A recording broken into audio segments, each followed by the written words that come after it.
Good morning, everybody. Good morning. Hope everybody's doing well. As you can see, we have actually bigger than full house today. Shannon has dropped in with us, and we haven't seen Shannon forever, seems like. So welcome back, Shannon. Thank you. And other than that, we got the regular clientele here, plus some. We were going to do some other stuff, and then Shannon popped in, so we've only got so many seats. But anyway, welcome everybody here. And Steve, why don't you tell us who's here? You've been watching that? Yeah, I have. Yeah, I can see a lot of new names, so man, I'm gonna have to try and figure out who's who. Yeah, we got. I see Gail's here, keeping an eye on Dennis. Of course, always. Somebody needs Okay, we got Gail. We got Steve Childers. Good morning, Steve. Rob T-Man. JD, Grandpa Rails.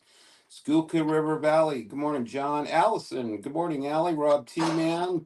Mark Pruitt. Good morning, Mark. And let's see, Lynn McCurdy. Good morning, Lynn. We got a couple more back here.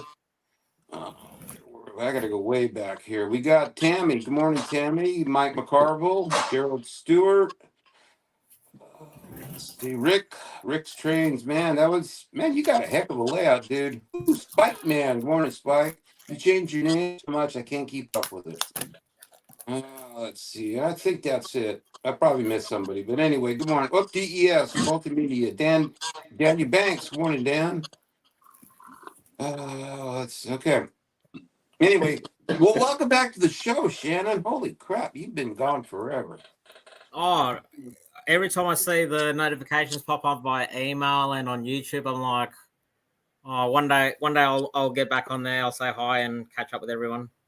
It's just been Well, so I haven't long. been sending you the link, but that doesn't mean you can't say, "Hey, I'm here," and I'll shoot it to you because you were so busy.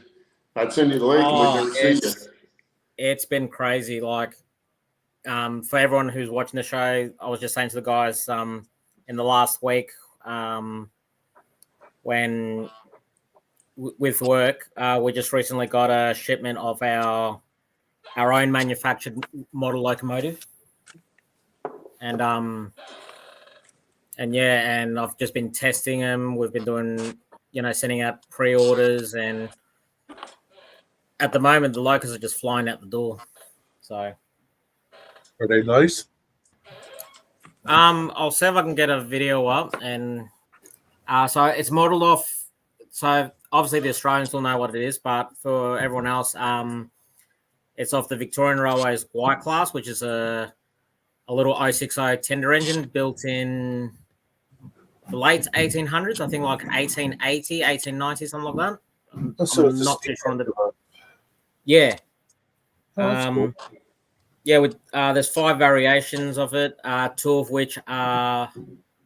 One's currently getting overhauled, but should be running later this year, and the other one's in static display at the Victorian Newport Railway Museum.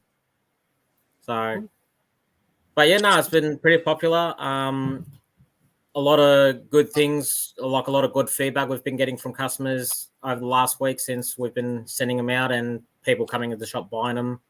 What scale? And for a little loco, it actually performs very well with inclines, pulling power, well detailed. So, but yeah, it was a big project, and I think from memory, from when it was announced to release, a little over 2.5 years. Was it HO scale? Yes, HO. Unfortunately, N scale is not too popular just yet, but with high density housing, it is becoming on par. I would get a photo up, but I don't know if it's going to cause any issues. Just give us a second. Actually, if anyone wants to look at it, probably the easiest thing to do, go to our website, which is trainworld.net.au. Just go in the search bar, look up Y class, and you'll see the variations available. It's the quickest way to see it. It's only little things, probably. I don't know. Ali put it in the chat, I think. Yeah, it's about the same size as a I guess, like an old 440 American in physical size, because obviously our locomotives are smaller compared to the American locos. So it takes about the same footprint, but it's a 060 tender loco. And yeah, and there's, as I said, there's one running, which is getting overhauled, it's getting new bearings and other odds and ends. And yeah, there's one on static display. Well, there's the link if anybody wants to go check that out. Yeah. And Allie put it in the chat, so you can probably click on it and go there too. Yeah. So, but yeah, no, it's that's been happening. What else? As I mentioned to you guys before the show went live, I'm working on my own little business with 3D printing and model trains and electronics, which has been up and down, especially with kids, work, family, everything else. Yeah, I'm plodding along. But yeah. Well, good. It's good to see you again. Yeah. Yeah. No, it's good to be back. Hopefully I'll be able to come back on a bit more regular. But yeah, time will tell depending on how things are. If not, worst case, I'll just pop in every now and then and say hi. Sure. Yeah, I was shocked to see you in chat when you came in earlier. Well, as I said, I saw the notification pop up because I was actually working on I just finished the drawings of a wagon I'm going to be printing and selling. I just sent it to a friend so he can look at the drawings, make sure they all look correct, and get his opinion if I need to change anything. But yeah, apart from that, the drawing's done. What kind of layout you got going on? Something in the back there? Did I see? That's the layout I have had since COVID, and I got as far as putting point motors in half the points, and then stuff started getting busy. I heard that. Like, to give you an idea, it was a lot worse. Like, this is where all the mess is now. It was up here. You're making progress. Yeah. But otherwise, apart from that, I'm just diving deeper and deeper into every other scale. So I can't remember what the tally was last time I was on, but I've got O scale tin plate, ON3, HON3, double O live steam, TT, N scale narrow gauge. I'm about to buy a collection of Z gauge once my tax comes in. It's a sickness, Shannon. Well, I still If think it's a sickness, I've got cancer. Oh yeah, and it's incurable. And I still think you ought to go to 1.5" scale too. That way you'll have everything. At the moment here in Australia, there's been a lot of people who, because I joined up one of the live steam pages on Facebook, and the most recent one I saw, there's a guy in New South Wales or Queensland, so states above Victoria, and he's selling his late father's collection. His father had 20 live steam locomotives, all built from scratch. Whoa. What scale? 7 1/4 inch gauge. Okay. So, Wow, but that's he's got a mixture. He's got a mixture of New South Wales locos, American locos. I think he's got a Pommy loco in there somewhere. I don't know what the style's called, but you know the steam locomotives you said, like Disneyland and that, kind of like the 040 or 060, really accentuated funnels and large cabs, small boiler. Like Steve has. Yeah, like mine. Yeah. An American, yeah. Yeah. No, but not like one you sit on, like the cab's oversized so you can actually sit in the cab, kind of make it look cartoony or narrow gauge. Caricature style. Wow. Yeah. Yeah. So, but yeah, there was a couple of things. Like if I had the money, I'd jump on one of the locos, but Oh, that'll get you in a whole nother sickness. yeah. In saying that, my manager, he's gonna go overseas to the States next year, and I've been trying to convince him to come see you, Steve, so you can take him to Train Mountain. Hey, come on, man. Steve's always up for visitors over there. Oh, hell yeah. Oh, I keep telling him, oh, Steve's got 3 acres. You can pull up. He doesn't care. He'll be fine. He'll take you to Train Mountain, take you around, da-da-da. And he's like, oh, yeah, just invite us over to your friend's place without asking them first. I'm like, no, Steve's fine. Oh, my wife would love that. Yeah. Oh, yeah. Yeah, two Aussie blokes who are into model trains. You, Steve. Oh, she'll be having a ball. Oh, boy, she'll be fired up. And not in a good way. Well, Shannon, have you seen any of the past shows where Bill's been showing us pictures of his new train building in Thailand? No. Oh, you gotta go back and look at the last couple. Oh, Just yeah. run through and see some of the pictures that he showed of that. Yeah, no, I'll definitely have a look. I've got so many things. Like if you looked at my computer last week, I've had about 30 tabs open of videos. I'm like, oh, I'll watch that one in a minute. Oh, I'll add that to the list. I'll add that to the list. I get maybe through the first 30 seconds of the first video. Oh, I got to go to the kids. Oh, I'm hungry. Oh, I got to do this. Oh, I got to go do that. Yeah. Oh, I understand. Well, Bill, how is that building coming along? It's going good.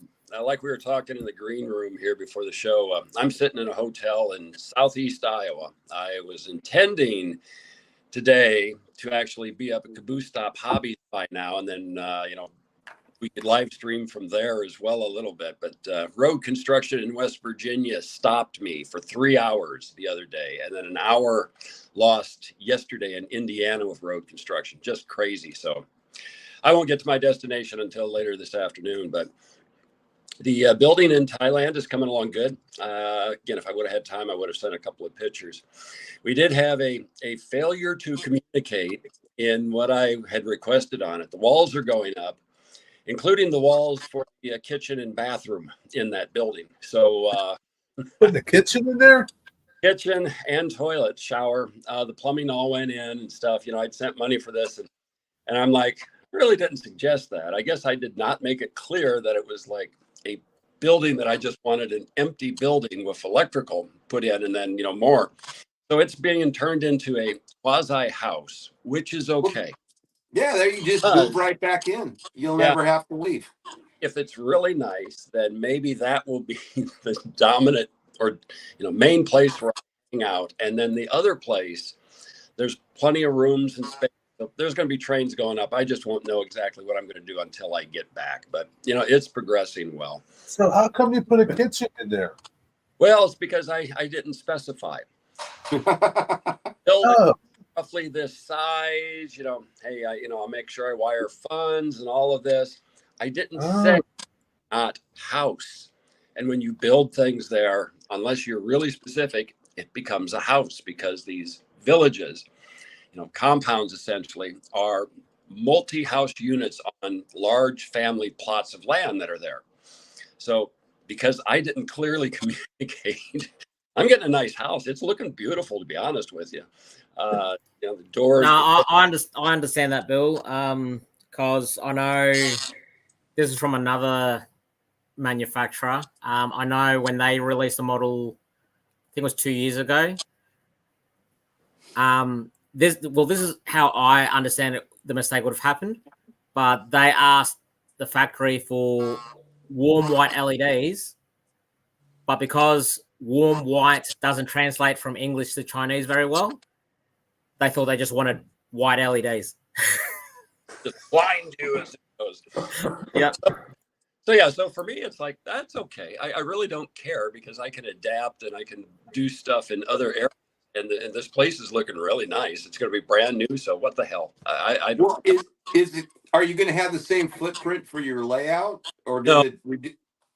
Originally my intention was to have, like a shop space in there, and I was thinking I would get back and then decide where an interior wall would be. So it wouldn't be that big anyway for the entire place. Yeah. It's not interior walls for a kitchen area, which could be a shop potentially. I'll find out when I get back. And then definitely there, a toilet, and the bathrooms there are no bigger than like a hotel bathroom. So it's not chewing up huge amounts of space. But I'll see. It's going to be probably 3 to 5 weeks yet before I get back. and then we'll just kind of see what it looks like. The only other fun thing for me this week is my Appalachian White Lightning Railroad is now at the Virginia Transportation Museum in Roanoke. Nice. So guys up Tuesday, we loaded into a trailer, kind of trailer I wished I could have bought, but my HOA would not let me store it here. You know, I could have done different things. We got it down there, and right now it is sitting in a very large storeroom full of other displays that they cycle in and out. But we talked with the museum director, and we do have a spot where it will go on permanent display. And local railroad club that has multiple layouts in a basement area of this building, which used to be a shop building for the Norfolk. And what they'll do is they will put either skirting around, you know, like skirting, typical skirting, or wood that matches with an O-scale layout that they already have on floor display. And then they'll take out on my fascia all the little brass screws and then use that holes to build Plastic. yeah, Yeah. having a brain fart here. The plastic can go up so little fingers there. Do not touch Plexiglass. Plexiglass, that's it. Yeah. So they're Do going not to touch pull that stuff up. And I told them, you know, give me a call, and maybe if I'm still stateside, you know, I'll go down and then help them, you know, put all the details back on, because I took off all of the loose pieces of equipment. I just, you know, had to take all this little stuff off. Like Shannon and the Bears are now bouncing around in a bag together. Don't know what it's going to look like when they put them out. Oh, wow. That could get ugly. You know, so we'll see. In the next few months, they'll probably have it up. The museum director, you could just see in her eyes, it was like, people are going to be coming to see this, and that will get them into the museum. And I'm like, yeah, that's exactly what I want. I want it to be on display, let people see it. So it was worth me to donate it. Yeah. Well, Bill, I don't know if you saw Shannon's hair earlier, Oh, yeah. but he would go right along with that bear now. He'd probably scare the hell out of the bear, actually. Hey, me and that bear got along quite well when I got a pot of honey out. Well, don't show that to Roy. I don't know if Roy's here this morning, but don't show it to Roy. I haven't seen him. You know he'll give you. Yeah, no, I haven't seen Roy yet in the chat, but if he comes on here, I'll get some antics out. Don't you worry. Well, actually, we haven't seen Roy in chat for a while. Yeah, he was here last week, but I haven't seen him. I wasn't here last week, so give me a break. Yeah. Well, you know, that's how it goes. Last thing for me then this week is I'm getting to Iowa, see family, go visit the graves, mom, dad, sister, but also look at a couple of houses, sold a little bit of stock. So if I happen to find something I like, I have the ability to get into a contract, quick pay cash, and then I've got a house here in Iowa. Nice. So busy week. Good luck. So you're just going to become a global jet setter. Yeah, I've been thinking I need to get a house close to one of the major airports in Iowa so I can get connecting flights out of the country. But so that's a major airport in Iowa is a mown field, right? Yeah. The major ones, they actually mow the grass. It's far from it. You know, the major airport in the eastern part of the state is out of Cedar Rapids, and it's a really nice airport. It really is nice terminal, everything. But yeah, it's like, I think, 2 runways and that's it. Well, you could always commute in a crop duster over there, you know. Yeah, you see a lot of those actually in the summer. Oh, I know. Down your way too, I'm sure. Yeah. Well, we don't. I don't see them now. Dennis might see a few out on the west, but we saw one up.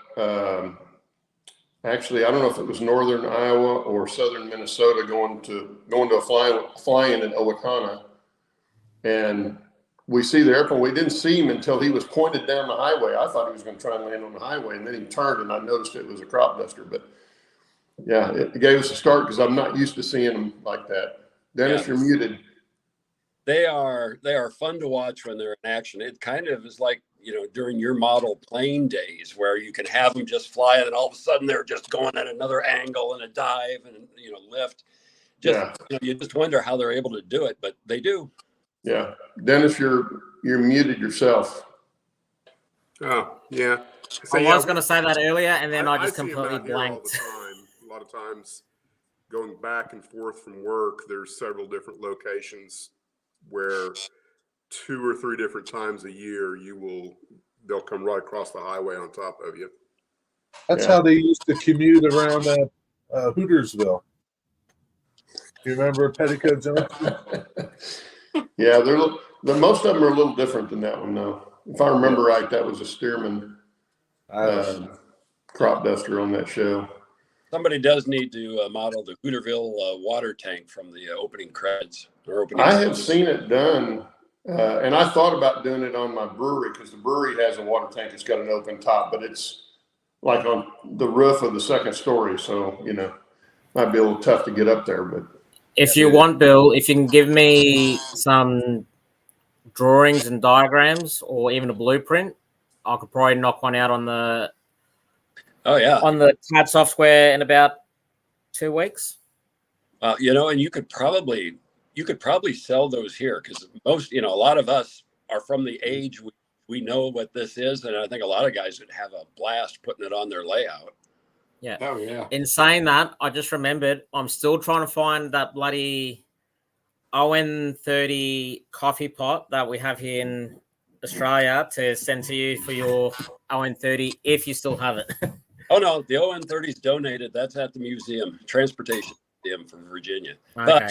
But I've got like 30, 40 freight cars ON30, and I've got I think about 15 engines that I bought from the hobby shop, Boost Stop Hobbies. I bought them out earlier in the year.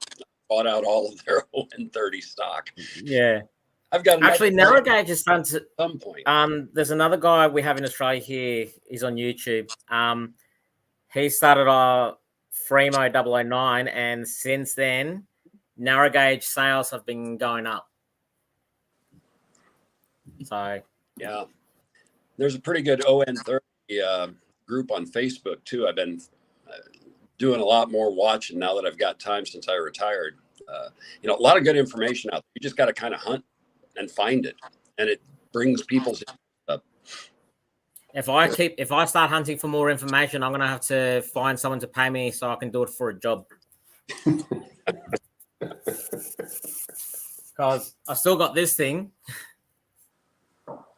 I wouldn't mind getting a layout for that set up, even if it's just a simple loop. So, what scale is that? That's G scale, isn't it? No, that's ON3. Oh, is it? Oh, to me. It looks big. Yeah, O scale narrow gauge, 3 foot. It looks bigger than that even.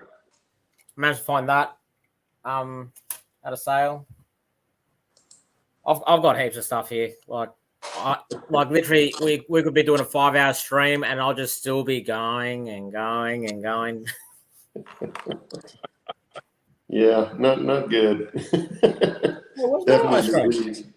You still selling stuff on eBay? You talking to me or? Yeah. I haven't actually used eBay that much. Some of the stuff I've been selling, I've actually been commissioning it through where I work. So, which kind of handy because, I can get a good feel with what customers are after, and I can go, a lot of people are asking for this. I'll see if I can draw that up and sell a few of those, and just kind of evolve everything as I hear more customer feedback. So, if you want, I can show you some of the things I've been drawing. If you want to see how busy I've been. Yeah, sure. Grab them out. How do I do this again? Where are we?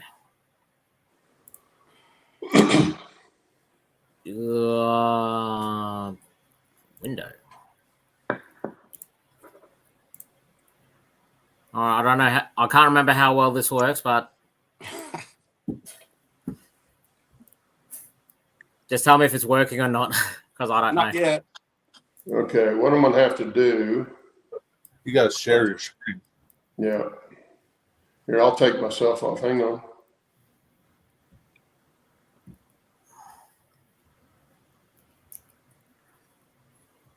So this is one of the things I've been drawing. Oh, this is what I finished tonight.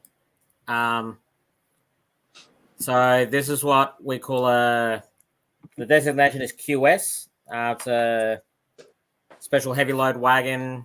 It's got bolsters, which the two 40-ton bogies sit underneath this, and this was used to transport transformers out to where the power stations are here in Victoria. And its counterpart, which is, where are we?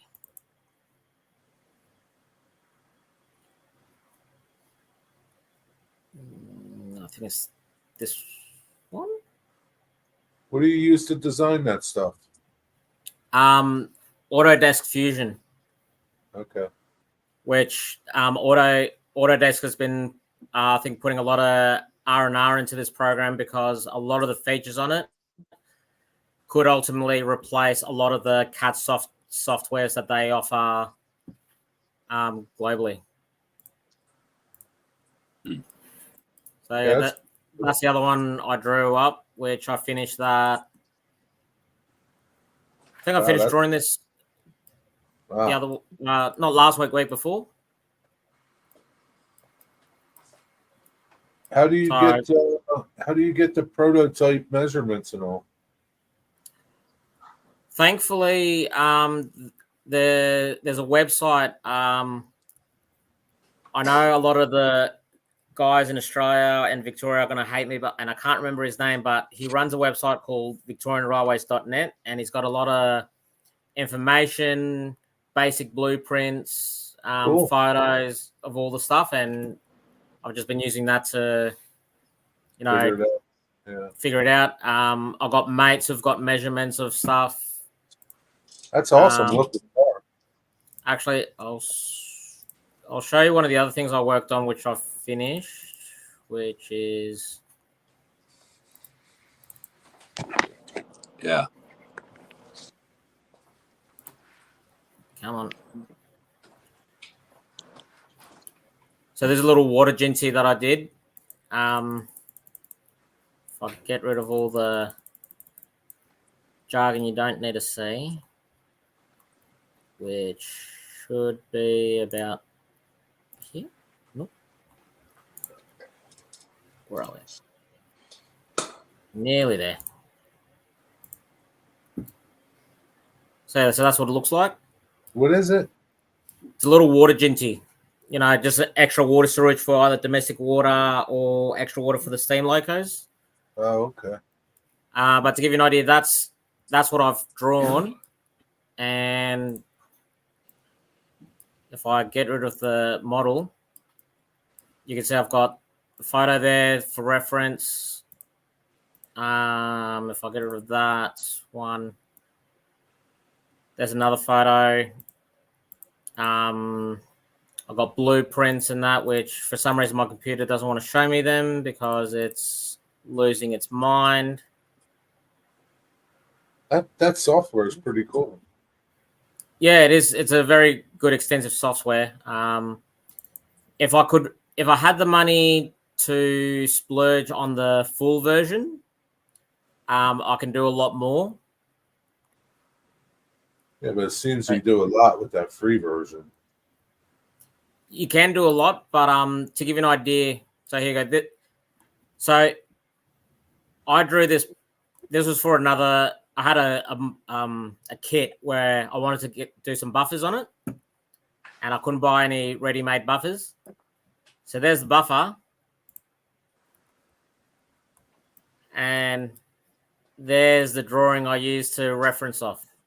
Wow, that's pretty cool. So as you can see, as I said, there's a lot of blueprints that are available for me to download and reference off, with measurements and everything. But to give you an idea, like this software is used by car manufacturers, engineers worldwide, because all cloud-based. One person could be working in China and another person in America. But I've got a few projects on the go. Like, there's another project I'm halfway through. I just had to kind of back off it for a little bit because it was doing my head in with measurements and stuff. If it'll load.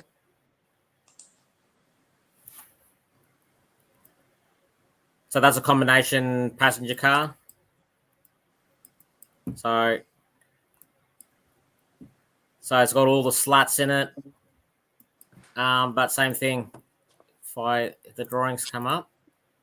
What are you printing in? No, filament or resin? Nah, resin. I've always used resin because I like the detail better. Right. But yeah, you can see I just use a lot of drawings and plans. I use photo references to try and get everything to work. So with this one here in particular, because the original drawing was drawn by hand, as you can see, I didn't have the proper measurements for the guard door, so I ended up getting another carriage, put another drawing in here, which had the door, and I kind of just had to move the diagrams to overlap so I can. Man, you're pretty good with this software. Oh, I've been teaching myself how to use this for the last 2 years now, and yeah, this is where I'm at. Yeah, wow. My next projects after I've finished all these is I'll be doing an end scale loco, which I know has already been done before, but I just want to challenge myself, see if I can do it. And if I can, yay. If not, it's a good learning experience. So Daniel Banks, he wants to know, I don't know if you can read that. He says, do you create by dimensions or draw right on top of the blueprint? I draw my stuff via dimensions, and I just use the drawings as reference. So a lot of the drawings, when I do my drawings, a lot of the measurements I get and find when it's put over the blueprint or diagram I'm using, obviously there's a lot of things that don't line up. But yeah, I just double check photos and everything, and like, I'm not gonna say I'm going to make the things, rivet counter perfection. I'm going to make it so it's mostly correct, looks the part, does what it needs to do, and it's cheap. Yeah. So, but yeah, apart from that, one of the other, which I should have showed you, and Dennis would have loved this. I also can draw jigs for point laying. So at the moment I'm trying to do a 3-piece jig so I can do a code 100 scissor crossing. Cool. So, and the only reason I'm doing that is because I've had a few people have come into the shop and they're gone, oh, do you have a scissor crossing for code 100? Nah, it's only in code 83 or code 70. I was like, oh, okay. Where can I get one? You have to make it. So I can make it for you. Yep, that's the key to making a business flourish is find the need and that's out there and fulfill it. Yeah, That's and just basic. It's hard for me as well because obviously where I work, it can be seen as yeah. What's the word? Not inside trading. I can't remember what the terminology is, but conflict of interest. Yeah. That's the one. Yeah, it can. So a lot of the things that I do draw to sell, I do try and put it through the shop. So because without me working where I work, obviously I wouldn't get a lot of this information. Yeah. But at the same time, it helps the shop because it brings people to the shop because you're there. Yeah, it does. And,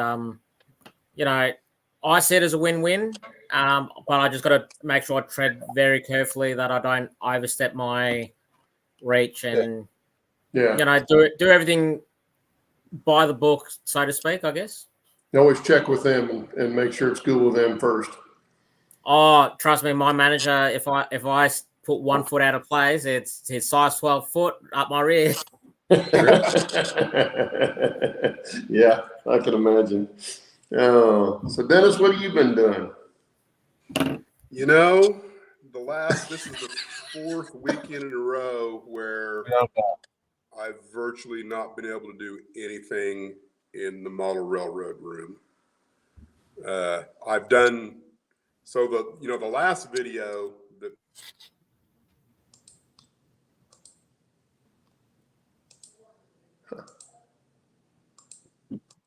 Oh, your audio went away.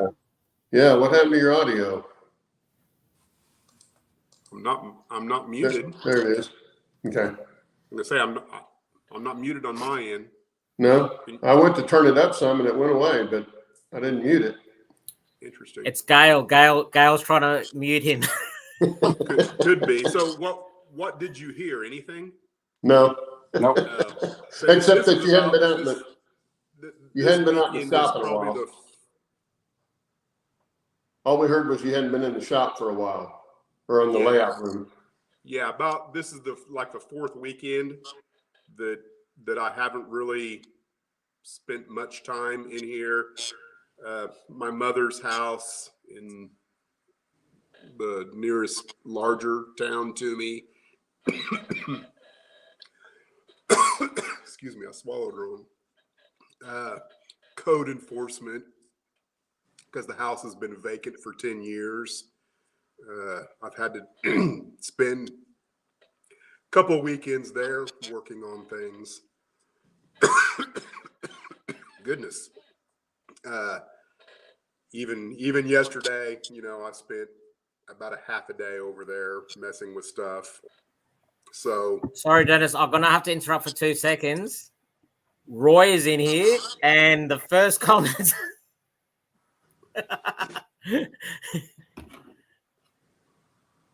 He didn't cut Roy, it. you'll be very disappointed.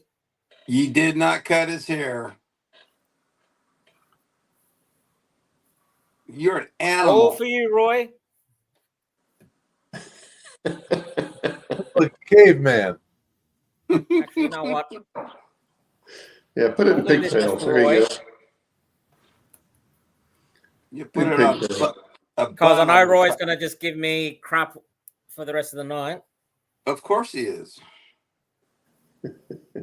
And he won't let me live this down. So, you know what? Bugger it. Hey, Pippi Longstocking. There you go, Roy. Uh, How about it? Anyway, Dennis.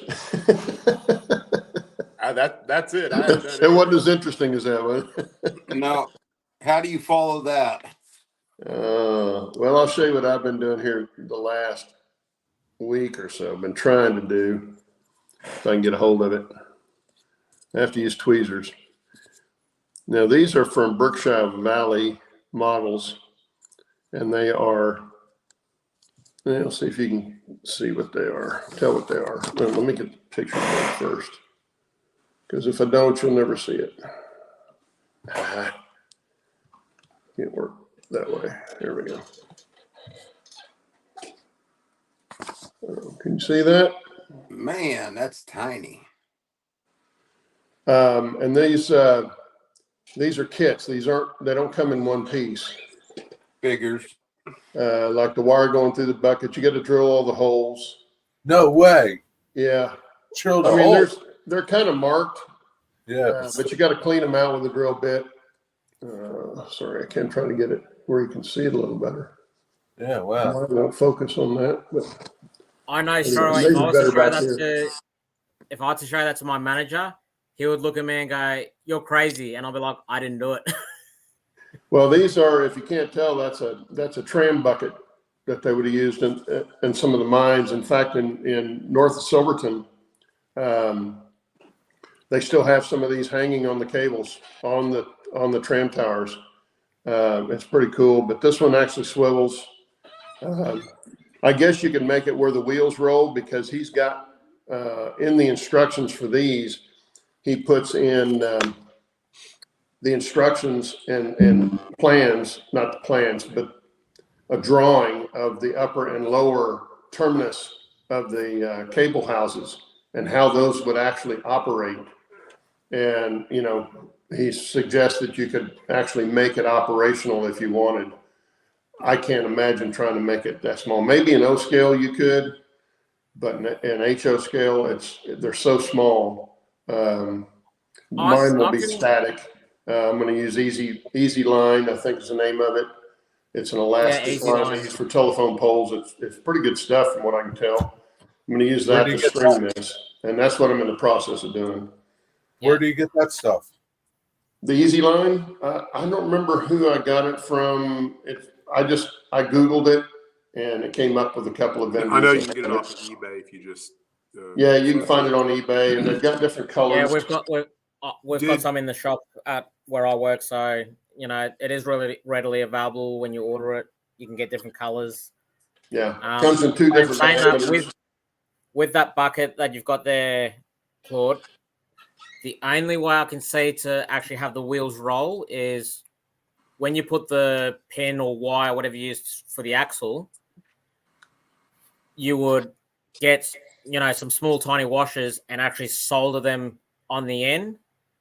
So that way the washers soldered to the wire, and then it allows everything to. Oh, I agree. I actually glued the wheels on mine into the housing that they're sitting in. Now let me get over here, maybe see it better. The wheels don't turn, but the arm pivots. I did put a wire through that, but it shows putting wire through for the axles on the wheels too. And I saw that, and I saw how small all this stuff was, and I thought, no, because I had to make 6 of these, build 6 of them. They come 2 to a package, and I got 3 packages of them. And I've already got the towers in place on the layout, so now I'm going to string the wire because I'm pretty much done. Is the towers and the buildings and all of that, I mean, does Berkshire Models offer everything associated with a tram system, so to speak? They don't. I don't think they have anything for the upper and lower terminus, other than the drawings. And I should have brought that in here. I didn't think about that. Other than the drawings of those, I obviously am not going to do that. Mine are going to come from the upper house down to the lower house, and you won't see inside.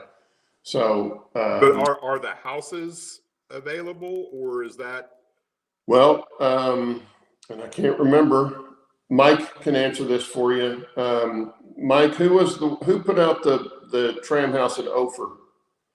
They've got a kit, and I can't remember if it's not Berkshire, I don't think. I know if you actually did want to automate it, you could use Arduino with a basic script in it, and just use a couple of sensors. So Berkshire does offer both. I did not know that. Because the Otter tram house is a Banta kit. A component of a tram.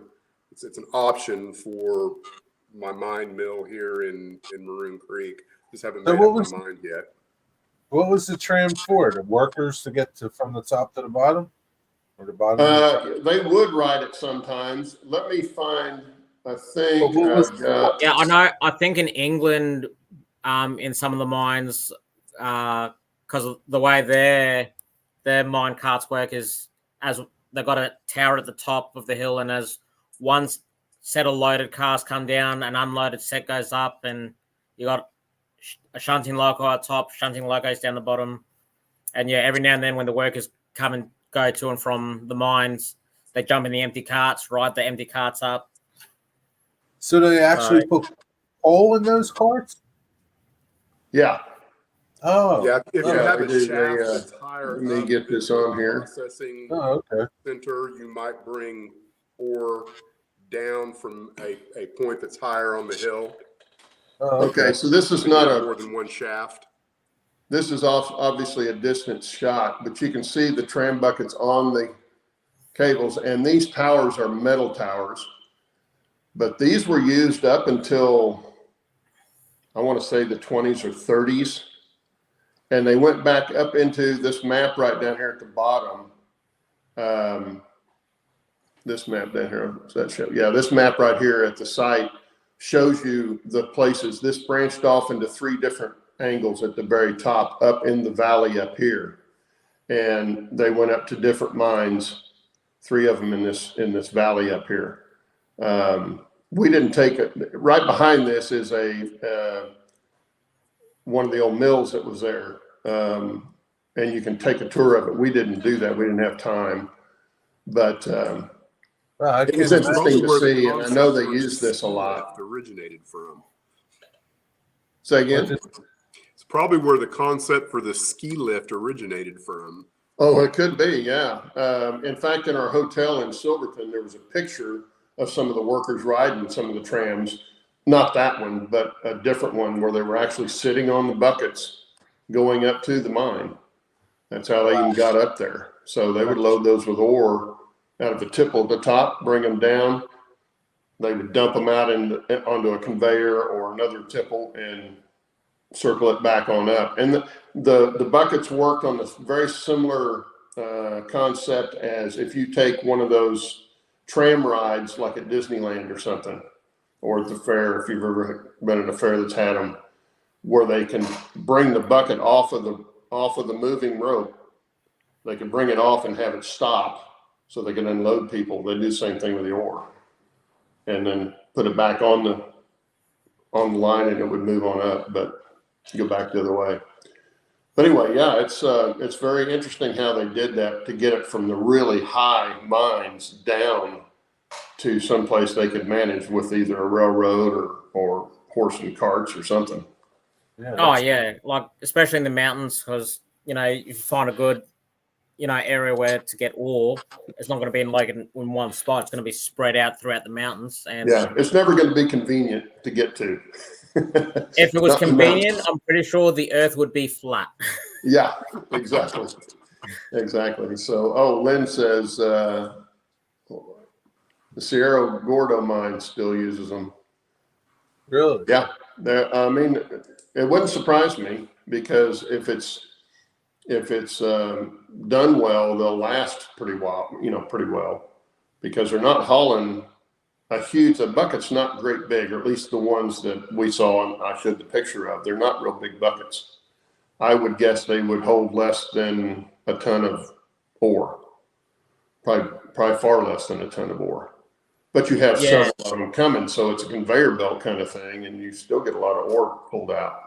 Yeah, it'd be for convenience and weight ratings, because if they try and make it too big, then they have to reinforce everything, which means it takes longer to build, etc. Well, you saw the spans they had on the one that I showed. The tower's out there quite a ways, and that went over the road that comes up there. Of course, it's just a gravel road, but it went over the road and out to that first tower, and then it was another long way up before you got to the second tower. Yeah, there was probably 6 or 7 towers on there, so that thing's pretty long. And the longer that cable gets, the more stretch you get involved. So you have to all the weight and everything has to be taken into consideration. But yeah, it would have been mainly a matter of we found somewhere to mine. We got to get there quickly. What's the shortest amount of work, or what's the least amount of work we can do to get it going? Yeah. Exactly. And I just always found it interesting. Of course, I like the mountains and I like the mountain railroading, and that's all part of it. And then when my friend and I went up and did the Alpine Loop up north of Silverton, that's when I took that picture. But it's fascinating to see what they did back at the turn of the century. Different breed of people for sure. You wouldn't get people today to do that, but it's a different way of thinking, really. So. Oh, it was a whole different way of life. I mean, it was survival for a lot of them. But I can't imagine working at 11,000 feet all day, every day, even after you get acclimated. It's not easy just being there as a casual tourist, much less working, tooth and nail 12 hours a day or 14 hours a day. You would be surprised, because I know in Argentina, in the Andes Mountains, there's a couple of villages up in the mountains, and by chance, that's where a Argentina find a lot of their soccer players because they're so high up in the mountains. You know, they've grown, like their body has grown up with such little air that when they come down to sea level, their body just gets supercharged with air, and it's like, oh, I've got all this energy. But the stories you hear of people like moving there and that, like, yeah, the first 6 months, you know, they struggle, like they're short on breath, but it'd be the same as if, you know, you start running, you know, the first few weeks you're going to struggle, but then it'll get easier and easier and easier. And only difference is one, you're physically working, and the other one, Mother Nature's doing it for you. Yeah. Well, it took us a couple of days to acclimate to being in Silverton, which is only 7,800 feet, I think. But the staircase up to our room at the hotel, that first time we climbed it, yeah, we got to the top of it and had to set the bags down, and our door wasn't 3 feet off the top of the stairs. We still had to set the bags down to open the door because we were so winded just climbing the stairs. But yeah, at the end of the week, it wasn't a big deal. But I still wouldn't want to be up there working with horses and wooden wagons up on Engineer Pass.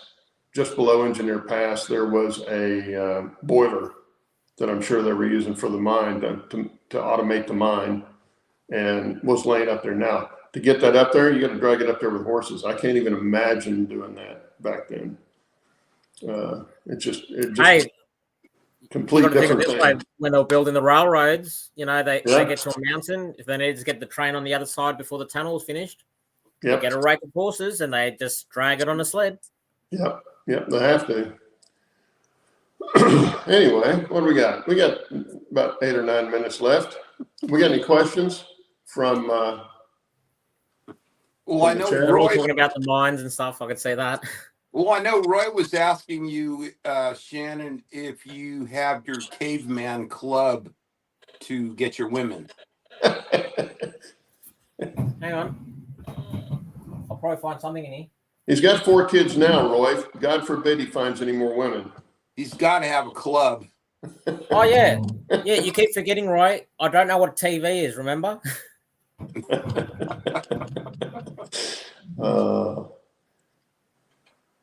Yeah. Oh, Anyway. Oh, Daniel said, he's talking to Allie. And Lynn said, the road down from the mine to the valley floor is so steep back when wagons were used, many crashed. Yeah, I have no doubt. Well, it's like, say, riding the Toltec, Cumberson Toltec, they did all that with wooden skids and mules and dynamite. You know, I can't imagine trying to do that now. That's the epitome of hard labor. But they did. I mean, they dug it out. Same thing with the $1 Million Highway going over from Silverton from Durango to Ouray is incredible road. And they did that with the same way, dynamite and skids and donkeys. Yeah. And thanks to Roy Walsh trying to find a club, I just found my HON3 pass cars. Did you make these? No, I bought them secondhand, but they are kits. Where's the other one? Yeah, I've got some kits of some, and they're pretty good kits. And I've also got a set that were pre-built, and but they're the same kind of kits as the ones I have. Yeah. No, I know these are kits because this one, the roof came off, but if you actually look at the body, you can see. I don't know if that's because it's just old or probably set in the heat somewhere. Probably, yeah. Would be a guess. But look, for what they are, you know, they're not badly made. I know the wheels were assembled by hand because I've never seen wheels assembled like that before. Like that, it's almost like they've got, I don't know what scale wheels, shortened the axles, sleeved it. Huh. So whoever did these did a good job. Nah, I don't think you did, Dennis. You didn't finish your little discussion about what you've been doing, right? I'm not doing anything. No. He's been working on that house. Yeah, long. That Look. wasn't what you want me to come up there for operations, was it? Working on the house? No, I was hoping that I would either have a reverse loop or a way to turn a train around in this corner over here by the end of September. And I was tentatively planning on having an operation session mid-October, but I don't think that's going to happen now. Yeah. Well, you know, family stuff happens. Yeah. I ran into the same kind of thing. You know, we had to get my mom out of the house, and you're not really dealing with that. You're just fixing the house up. We dealt with that behind. 10 years ago. Yeah. And then as a result of that, the house is set vacant, and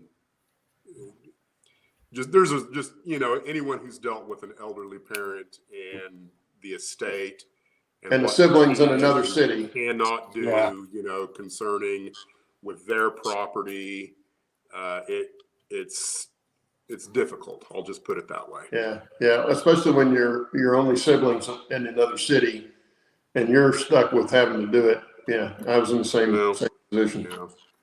Well, you've always heard the saying that life's what happens when you are busy making other plans. Exactly. Yeah. That's a good saying.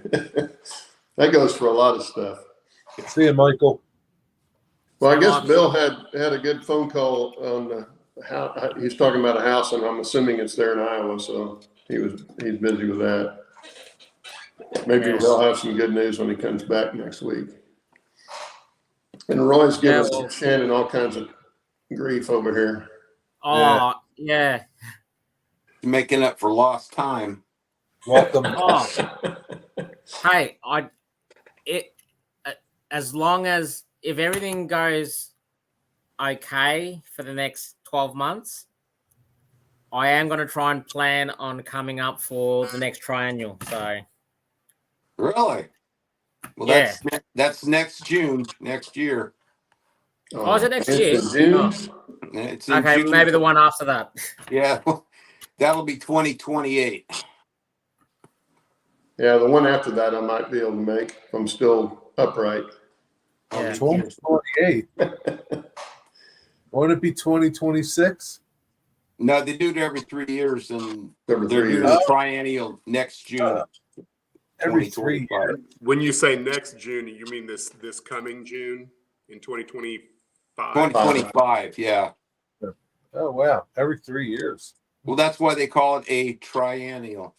What we Yeah. need to do is have a meet on a non-triennial year. Oh, yeah, you don't want to go up there on a triennial. No, there was only 6 of us there when I came up, but was it 6, 5 or 6? Anyway, Yeah. we had a blast, or at least I did. Actually, in saying that, a video did pop up from the Steam channel last night, and it was I can't remember if it was a K36 or a K37 doing the runs at the K37. triennial. It's K37, and that thing is massive. I've seen it before. I want it. Oh, you I should just hear kept watching it and going, how can I acquire that? And where am I going to put it? Yeah. How am Yeah. I going to ship it? How are you going to get it to Australia? Right. You Maybe you should could hear the whistle on that thing. It is Maybe you could 3D incredible. print it. Yeah. It's, Well, just the one that was there when I was up there that was parked next to you. That was a 2.5 inch scale, right? 3.5. 3.5. Oh, it was big, and it made Steve's look like a G scale. Well, here's the story. Tim picked up one. Here we go. Not Tim again. Oh, God, Tim. He's got Simon. He's got a Sweet Creek now that he's putting together that should be operational within the next year. Yeah. Just like that one that you saw, Claude. Oh, okay. Well, that'd be cool. Yeah. Actually, just reminded me now that you spoke about whistles. I haven't decided where it's fitting in my schedule, but I am going to try and attempt to 3D print like 1/10 or 1/12 scale whistles and horns that you can just plug into your compressor. Oh, that'd be cool. Yeah. Yeah. And if it works, I'm going to piss off a lot of people. Yeah. Well, Shannon, it was great to see you again. Yeah, that's our show. Yeah. Man. And everybody in chat, glad you came, and Yep. have a good rest of your weekend and a good week. And Dennis and Jerry and I Steve. got to go to work. We'll see y'all later. Yeah, I got to get out here too. Oh, that's right. You're a bus driver. I Yeah. keep forgetting that. Yeah. Anyway, have a good week. We'll see you next All week. right. Later, guys. See you later, guys. I'll see you next Later. time. Yeah, Thank bye. you.